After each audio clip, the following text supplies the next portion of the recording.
Hello, welcome to Keeper of the Home. Since one of our themes this month is making your own beauty products, I decided to make a video to show you how I make my own shampoo and conditioner.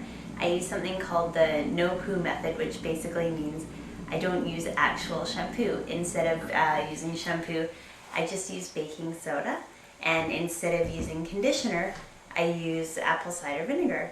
And I'm going to link to some posts after this video that will tell you a bit more about why I do this method, but basically it's just a way of avoiding conventional shampoos and conditioners, which have a lot of ingredients like sodium lauryl sulfate, which is a foaming agent that you want to avoid because it's toxic, lots of dyes and fragrances and other preservatives that I would just rather not have in my hair and going into my skin and into my bloodstream. So instead I wanted a frugal option because I used to spend a lot of money on expensive brands of natural shampoo like Jason or Avalon or Aubrey or things like that.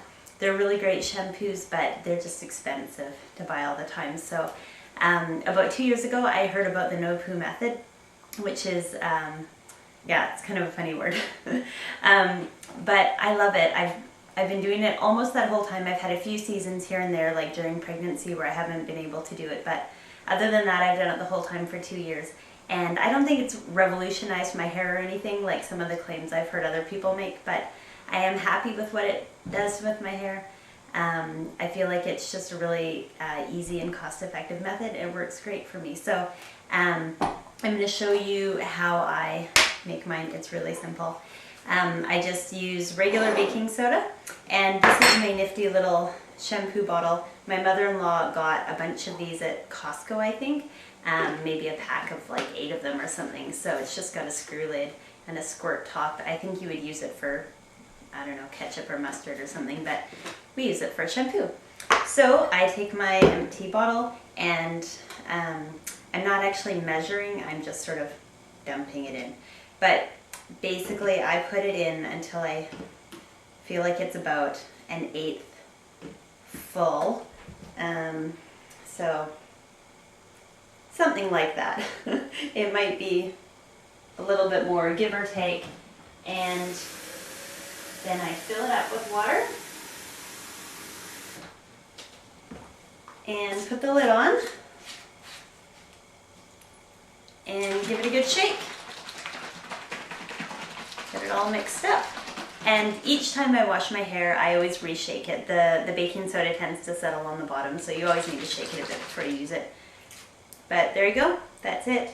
And all I do with this is when I'm in the shower, I just, I don't want to do it to my dry hair, but I just, spread it all over my hair, rub it in, leave it for a minute, and rinse it out just like I would do shampoo. You'd be surprised to know that baking soda actually does have a bit of a foaming action. Like, it's not going to suds up the way that a shampoo does, but it will foam a little bit when you put it in your hair.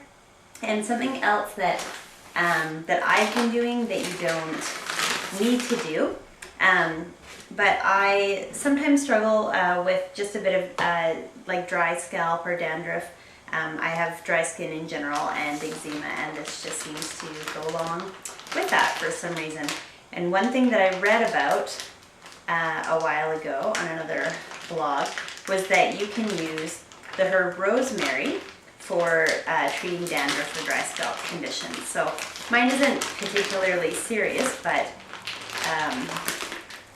it's there and I don't like it. So I just use about a tablespoon of, this is my dried rosemary from Oregon Spice Company. I just add a dried tablespoon of rosemary to my shampoo. And something else I like to do, kind of just more for fun than anything, it's really not necessary, but these are essential oils. This is orange, sweet orange, and this is lavender. And I've already got the rosemary scent in there, but I just like to add a couple of drops. So I'm going to add about 4 drops of orange and 4 drops of lavender, and it just helps to give it a bit of a pretty smell. I don't especially notice that the smell stays in my hair. Maybe it's there a little bit, but I like the way it smells, and it's nice to use something that smells pleasant when you're showering and washing your hair. So anyways, there you go, all shaken up. And that is my shampoo. And this lasts me, I don't know, a few weeks probably. And I mean, literally, this costs pennies to make. And the other thing I use is conditioner. I use apple cider vinegar. It would be great if I had another one of these. I don't, I only have one of them. One day I'll get another one, but in the meantime I just use a plain old canning jar, a mason jar, and I have these plastic lids that screw on to canning jars. These ones are made by Ball, I think. It doesn't say on here. I think they're made by the Ball company, but I just add about 1/3. Some people do half, some people do less. I do about 1/3 of apple cider vinegar, give or take. I'm so not precise.